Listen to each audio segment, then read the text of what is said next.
Hello, good morning, everyone, and afternoon, evening, whatever it is for you, wherever you are. Um, so, I wanted to take a minute to talk to you guys a little bit about Irving Penn. So, you may have heard of Irving Penn before. He's a pretty famous photographer, and he was mostly a fashion photographer. But he definitely also is his work like crosses over into the realm of fine art, and I think that's a common thing actually with fashion photography. There's a lot of fashion photography that is also definitely very artful, and we could get into a whole discussion about what sort of defines fine art, and I do talk about it a little bit in the course, so you may have already seen that, but there's no real sort of totally set definition of what fine art is. Fine art can be different things for all kinds of different people, and that's totally fine. For me, the thing that kind of distinguishes something as being fine art photography versus just regular photography is the purpose behind the work. Why are you doing it? Is there real intention behind it? Are you just taking snapshots of things, or are you actually thinking about the work that you're making and putting that meaning and purpose into it? So for me, that's really the only real qualification. So definitely all different types of photography can have those elements to them. So let's go ahead and look at Irving Penn's work. So actually that's not where I wanted to go. Here we go. Okay, so this is just his website, and you can, as usual, a lot of these websites are not comprehensive at all. So you can find more by Googling him. But as I said, he was mostly a fashion photographer. He did a lot of work for Vogue, for Harper's Bazaar, and they do have a whole fashion section here on his website. So maybe we'll just go ahead and start there. This is actually his wife. This was a model, and I think her name is, it's something Fonsegraves. I'm not sure exactly what her name is, but she was a pretty famous model at this time, and he wound up marrying her. And so you can see some of these go back to, like, the 50s, so they're very, very old school looking, but like this one in particular. But one thing that I think is notable about his work from pretty early on is that there's a very graphic quality to his work. And I'm going to share with you a quote from him in a minute here to kind of help us understand his whole thinking about that and his process. But yeah, I mean, if as you kind of scroll through these, you can see how things start to evolve. Like, this is obviously a very early photograph. This looks almost like one of those photographs you would see in Vanity Fair today, where they take all of the actors and they line them up, and they always have them in these very interesting arrangements. So if you're ever doing like group photography, it can be really hard to make groups not just kind of look like sort of formless, and a really good way to add form, if you're able to kind of spend the extra time to do it, is to compose your shot kind of similar to this, where you're looking for these kind of like triangles, because the triangles give this shape, right? They make it so it's not just like a whole bunch of people just standing in a line or something like that. And some of them are in the foreground and some of them are more in the background, so they're kind of stacked in that way, and they're kind of like just looking very cool and very relaxed in this kind of posed way. And obviously, if you're doing like a family photograph, you wouldn't want to pose them like this, but you can still use this basic kind of compositional technique. So just something to consider, because a lot of group photography, when it's like family weddings, stuff like that, can get kind of boring if you're not careful. So even in these sort of early photographs, you can already kind of start to see like that his work really does have like a very graphic quality. Like in this image here, we've got got like this woman who has her veil kind of pulled over her face so that there's only this little triangular piece of her face is showing and her eye. And you know, it's like a very, very black dress, and that sort of brings her in like almost like in a graphic way off of the background, because she kind of contrasts with everything else. So there's like a lot of shape. He's very, very interested in shape. So even in this image, you've got the shape of the arms and the hat and the way that she has her leg up here. It all gives it a very graphic kind of feel. And so these are just, this is his wife. This is, I think, also her. And so this is kind of what made him famous, was this work that he was doing for Vogue. And it gets, as we kind of scroll down here, it kind of skips because they're obviously not putting everything in. I don't think they could. There's probably hundreds of images. But you can see that there's like kind of a transition here from the slightly more old school, like 50s, 60s look, or maybe like early 60s, and then into this kind of more graphic, like 1960s sort of style. So even more graphics, like pushing it like even further and getting like a little weird with some of the costumes and the outfits and things like this. And these, there's a designer, a Japanese designer, his name is Issei Miyaki, I think is his name, and he did a lot of work photographing his stuff. So this image here and this image here are both of that designer's clothing, and this too, where they almost look like little robots or something. So these are really kind of out there and cool, and they very much fit Irving Penn style because of that graphic quality. And then yeah, and then you can see it gets more modern, right? So we're moving along here in time. This is a really cool one. And then here's Nicole Kidman. So this is probably like maybe in the 90s, like early 90s or something like that. So he worked for, you know, most of his life doing this sort of fashion photography for Vogue and for Harper's Bazaar and for other fashion photography magazines and things like that. So that was the mainstay of his career. But he also, as with a lot of fashion photographers, he did portraits, a lot of them celebrity portraits. So if you kind of click in here, some of them are more like art world celebrities. So this is Giorgio de Chirico, who is a famous surrealist painter.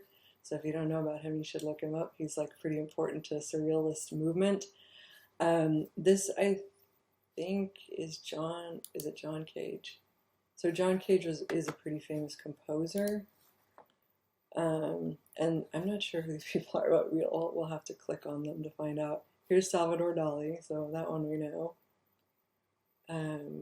But yeah, so a lot of these, then he gets into like some big name actors and stuff like that. But even these have like somewhat of a graphic quality to them. Like this is he did a lot of portraits like this, where this must have been some kind of sort of like V-flats or something that he had set up in his studio, where he'd made this really tight corner that he would kind of shove these people into. And to me, it gives it like a weird sense of like kind of drawing you directly towards them. And it also gives it a little bit of a graphic quality because again, we have like a lot of shape here, and usually they're wearing dark clothing, which kind of makes them almost like this symbol, this sort of graphic symbol that's kind of popping off of that background there. And so this is another one done like that. There's probably several. This is a similar thing, but the corner's not quite as tight. I'm pretty sure Salvador Dali is kind of in his corner, but he's also got him sitting on something. And again, if you look at the posing, it's definitely got like this really graphic quality. Plus Salvador Dali has a graphic quality, right? Because he's got this crazy mustache that he always wore. But yeah, so these are kind of like his, and then you've got this one of Picasso, which even this in a way is graphic simply because of the lighting on it. And he definitely was very particular with his lighting, and was, you know, that was an important part, I think, of for him, of like setting up his photographs. Because some photographers you'll see, and it's not like they don't know how to use lighting, they definitely do, but it's maybe not as important as certain other aspects of the photograph to them. And then others you'll see, and it's kind of clear that lighting is an incredibly important aspect of the photograph to them. And I think that's definitely true of Irving Penn. And this is Willem de Kooning. This is Sophia Loren, so some of you may have recognized her. This is Susan Sontag, who wrote On Photography. You guys should read that book. Okay, and this is actually Issei Miyaki, the designer that we were talking about, and this is one of my favorite Irving Penn photographs. I think it's just really, really cool. The lighting is just super cool in it, and I don't know what he's wearing, but I'm assuming it's one of his fashion designs, but it almost looks like he's hiding inside of a rock or something, because this looks extremely structural, and it's got like that texture to it. I mean, obviously it's not an actual rock, but it almost feels like he's like inside of some rock or something like that. And so he's got the light over here, and it's causing the light to only hit this one sort of side of his face and make this just really interesting ultra graphic image. So yeah, I think we've probably looked at enough. There's if you go on, just Google him, you'll find his website, and he did still lifes. So actually, one thing that would be interesting to look at here, I really like this fish one. This is super cool. But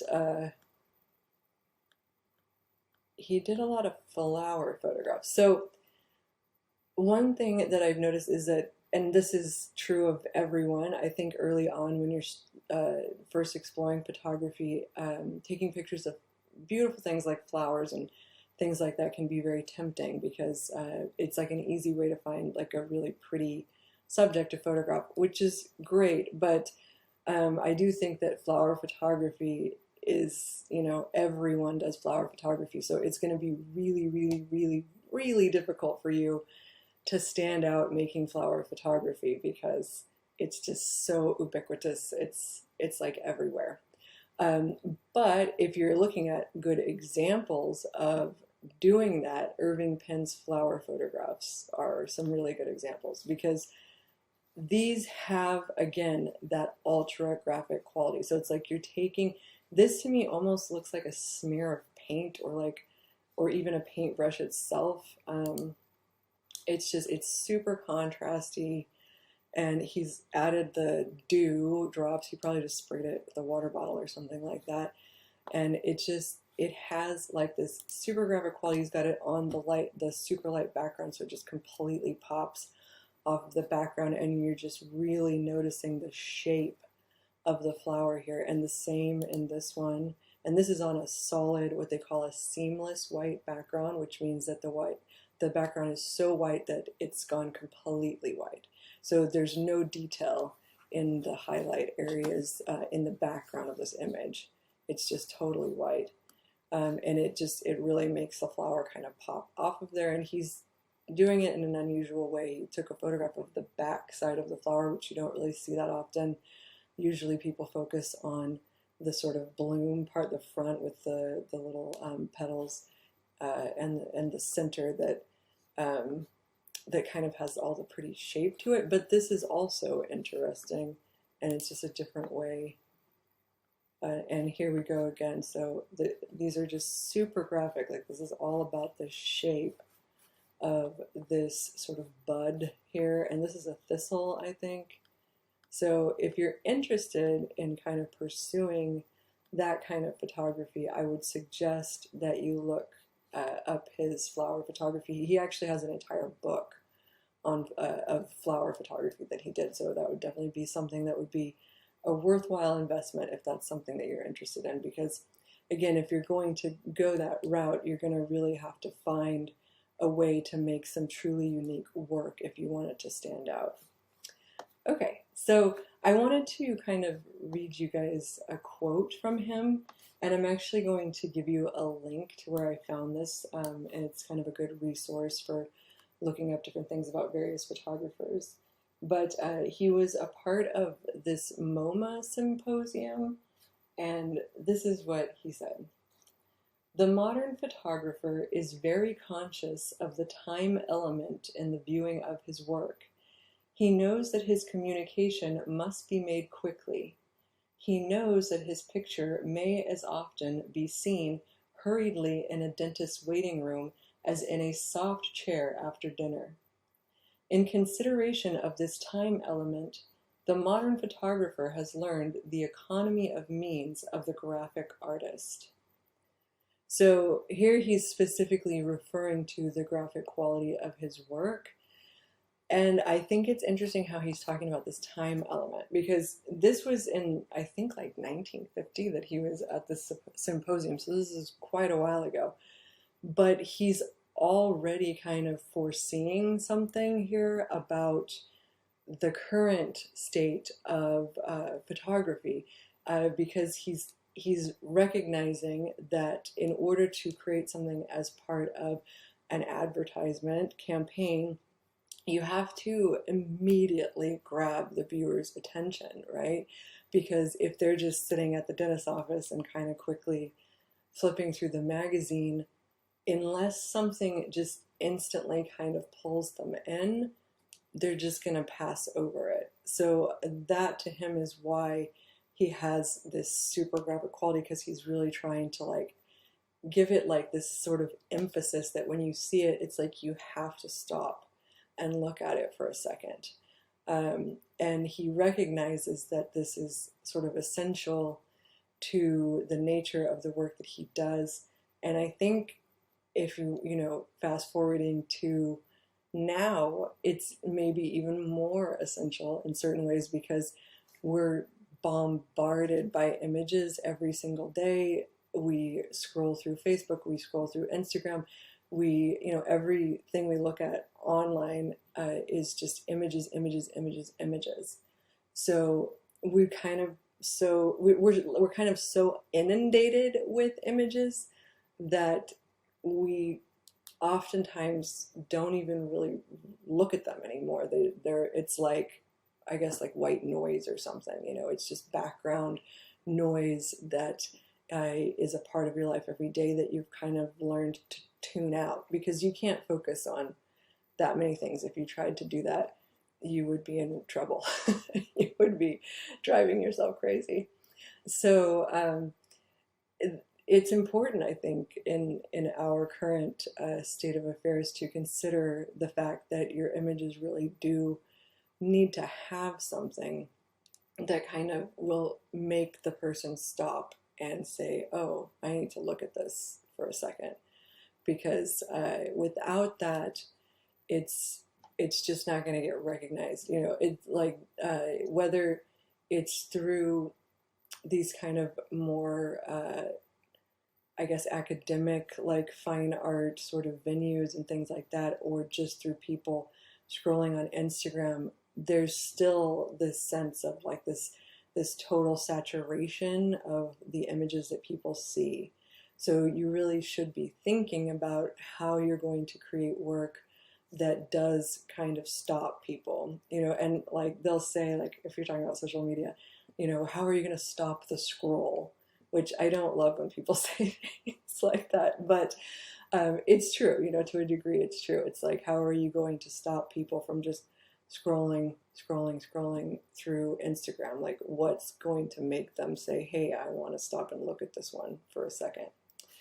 So I think that's more or less it for today. I just kind of wanted to introduce Irving Penn to you guys because he's super important. He's one of those photographers that you should know. If you're having a conversation with someone about photography, it's kind of like expected, if you're a person who is a photographer, that you should know certain photographers of the past, and he's definitely one of them. And I kind of mentioned him a little bit last week, so I thought I'd just go ahead and show you guys his work. And definitely in this still life work, you can really see how incredibly graphic these images are. And I think he actually might have worked as a graphic designer or started out as a graphic designer. I know he also was a painter. He did a lot of different things. Okay, so I wanted to give you guys a chance to ask some questions. So I see that Alicia, you're asking to see a close-up of the group photo. So yeah, let's take a look at it closer. You can just go back. Yeah, and I believe that was under portraits. Let's see. No, maybe it was under the fashion. Here we go. Okay. So here's, and you can look at this on his website. So just Google Irving Penn, and like the first thing that comes up is like the Irving Penn Foundation. And that's the website that I'm on right now, is the Irving Penn Foundation website. So if you've seen those Vanity Fair spreads that I'm talking about, and maybe they do them in Vogue sometimes too, I think it's more of a Vanity Fair thing. Like once a year, they'll have like an issue that's like right before the Oscars or something like that, and they'll have like a cover where it's all of the actresses who have been nominated for Best Actress or something like that. And they have them arranged kind of like this, and the cover is usually like a fold-out cover, so it's like a panoramic image, and they're kind of all on there. And I'm pretty sure that he may have kind of started doing this. Like he's like one of the first people who kind of began that whole setup of the way that those Vanity Fair images look, and the way that they're composed and all of that. And again, this is, you know, exactly like a Vanity Fair image, and it was done for Condé Nast, which they own like every big magazine. Like I'm pretty sure they probably own Vanity Fair, they own Vogue, they own a lot, like a ton of different ones. And it's just like these very elegantly dressed women. For all I know, they might be actors or actresses of the time. I'm not sure, because I don't know American film from that era all that well. But you know, or maybe they're models. I'm not totally certain. But yeah, this is definitely something that you'll see a lot of. So let's see. Does anybody else have questions? You're welcome for the introduction. I hope that this is helpful for you. And yeah, I'm glad you guys are interested in him, because again, he's like super important. So if you're, and I think another really cool thing about Irving Penn is that he didn't always kind of stick to exactly the same type of work. He actually kind of did a little bit of moving around and like the variety of work that he did. So he'd do like, you know, the fashion photography. Then he did like a whole book of just flower photography. And then he also did those still lifes, and he did portraits.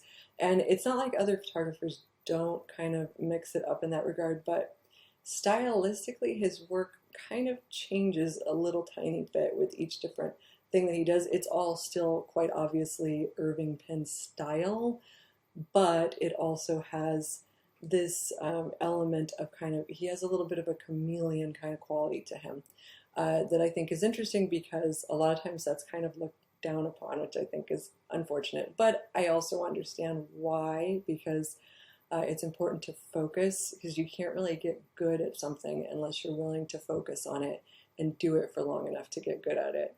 But he did kind of move around and try these different things. And he also did travel photography, which is really interesting. That actually might be some of my favorite of his work. So again, definitely look at his website. I'll go ahead and put the link. Or actually, let's go back to the main image gallery. Here we go. And I'll go ahead and put that here for you guys so that you can easily take a look at it. So if there's not any more questions, I think we'll go ahead and call it a day. If you guys come up with any additional questions, or if you're watching this on replay, feel free to leave any questions that you have in the comments and I can get back to you. And we will see you guys next time. Bye.